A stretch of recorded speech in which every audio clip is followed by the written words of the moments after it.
ரீசெண்டா rotator joint ஒண்ணு cut ஆயிட்டு, அத ஆர்டர் பண்ணியிருந்தோம் நம்ம ஆர்ஜிஆர் ஸ்பேர் பார்ட்ஸ்ல. அத பஸ்ல போட்டு அனுப்பிட்டாங்க. அந்த பார்சல் எப்படி இருக்குன்னு அன்பாக்சிங் பண்ணிடுவோமா? என்னய்யா இது பேக்கிங்கே இவ்ளோ முரட்டுத்தனமா பேக்கிங் பண்ணியிருக்காங்களே! பார்சல் உள்ளார எப்படி ஜாயிண்ட் இருக்குமோ என்னமோ ஏதோன்னு பார்த்து பயத்தோட பிரிச்சா, பக்காவா தாங்க இருக்கு ஜாயிண்ட் டெர்மாகோல் பேக்கிங்கோட. இப்ப பாத்தீங்கன்னா, கேரி பை எல்லாம் அத ரிமூவ் பண்ணிட்டு பார்சல் எடுத்து கொட்ட போறேன். இப்பதான் கட்டக்காரங்க ஒரு ட்விஸ்ட் தந்திருக்காங்க. என்ன ட்விஸ்ட்னு பாத்தீங்கன்னா, மில்லிங் ஜாயிண்ட் அனுப்பிறாங்க. நம்ம கேட்டதோ பைப் ஜாயிண்ட்.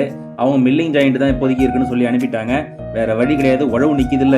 அதனால இதையே தூக்கி மாட்டிடலாம். ஆனா கொஞ்சம் லென்த் தான் கம்மியா இருந்துச்சு.